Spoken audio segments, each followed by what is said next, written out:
నమస్తే తెలుగు రాజ్యంకి స్వాగతం. నేను మీ సంధ్య. అగ్రరాజ్యం అమెరికాకు ఇరాన్ అదిరిపోయే లెక్కల క్లాస్ పీకింది. ఇరాన్ను సముద్రంలో దిగ్బంధనం చేసి లొంగ తీసుకుంటాం అనుకున్న అమెరికా రక్షణ మంత్రి పీట్ హెగ్సెత్ ప్లాన్ను ఇరాన్ పార్లమెంట్ స్పీకర్ ఘాలిబాఫ్ కేవలం ఒకే ఒక్క లెక్కతో తుత్తనీయలు చేశారు.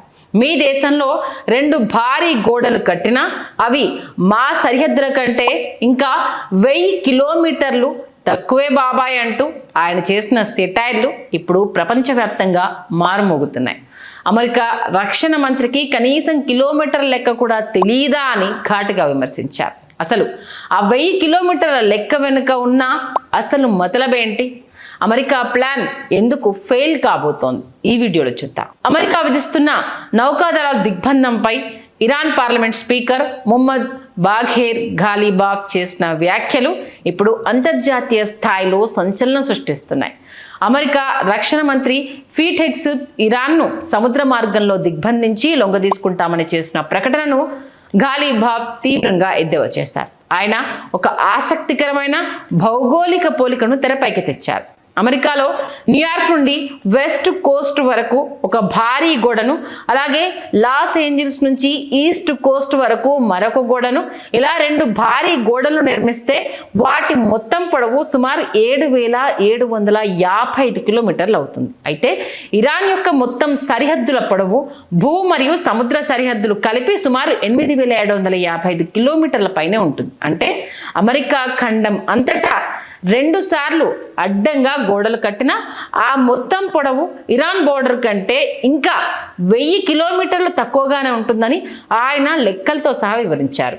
అంత సుదీర్ఘమైన సరిహద్దులున్న దేశాన్ని కేవలం కొన్ని యుద్ధ నౌకలతో దిగ్బంధం చేయడం అసాధ్యమని ఆయన తేల్చి చెప్పారు. అంతేకాకుండా అమెరికా రక్షణ మంత్రికి కనీస భౌగోళిక జ్ఞానం లేదంటూ ఘాలిబాఫ్ ఘాటుగా విమర్శలు గుప్పించారు. నీకు కిలోమీటర్ల లెక్కలు తెలియకపోతే నేను చెప్తాను విను అంటూ, 1 కిలోమీటర్ అంటే 0.62 మైళ్ళు అంటూ సోషల్ మీడియా వేదికగా చురకలు వేశారు. అమెరికా తన అహంకారంతో మరియు తప్పుడు అంచనాలతో ఇరాన్ ఆయిల్ ఎగుమతులను ఆపాలని చూస్తోంది. కానీ ఇది ఇరాన్ కంటే అమెరికా ఆర్థిక వ్యవస్థకే ఎక్కువ నష్టం కలిగిస్తుందని హెచ్చరించారు.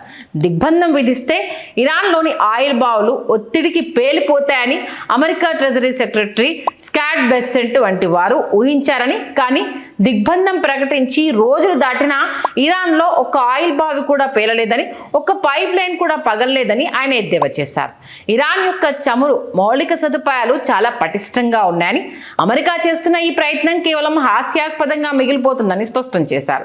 ప్రపంచ దేశాలకు కూడా ఘాలిబాఫ్ ఒక హెచ్చరిక జారీ చేశారు.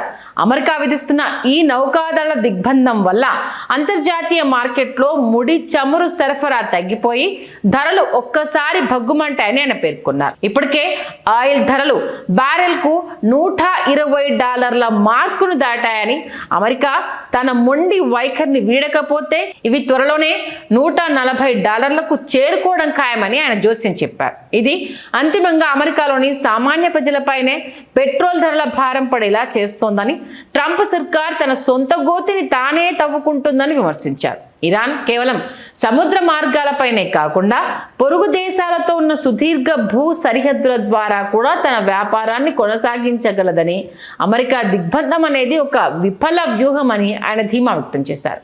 అమెరికా అధ్యక్షుడు డొనాల్డ్ ట్రంప్ ఇరాన్ ప్రజలను మితవాదులు మరియు అతివాదులు అని విడదీసి దేశాన్ని లోపల నుంచే కుప్పకూల్చాలని చూస్తున్నారని, కానీ ఇరాన్ ప్రజలందరూ తమ సార్వభౌమాధికారం విషయంలో ఐక్యంగా ఉన్నారని ఘాలిబాఫ్ ప్రకటించారు.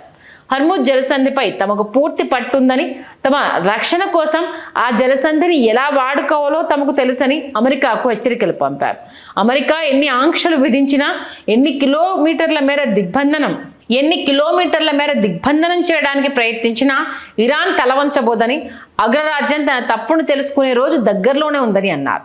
ఆయుధాలు ఉన్నాయి కదా అని దేశాలను మూసివేయడం, టెక్నాలజీ ఉంది కదా అని మ్యాప్లను చెరిపేయడం అంత సులభం కాదన్నారు. ఇరాన్ స్పీకర్ ఘాలిబాఫ్ చెప్పిన ఆ 1000 కిలోమీటర్ల లెక్క కేవలం ఒక సంఖ్య కాదు, అది అగ్రరాజ్యం అమెరికాకు ఒక బలమైన హెచ్చరిక. మీరు గోడలు కట్టుకుంటారో, నౌకలు పెడతారో మీ ఇష్టం, కానీ మా సరిహద్దులు దాటడం మీ తరం కాదు అని ఇరాన్ స్పష్టం చేసింది. మరి ఈ లెక్కల యుద్ధంలో గెలిచేదెవరు?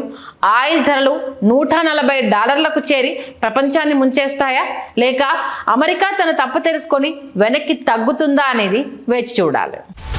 హలో, తెలుగు రాజ్యం ఛానల్ చూస్తున్నారా? సామాజిక, రాజకీయ, జీవన చిత్రణే తెలుగు రాజ్యం.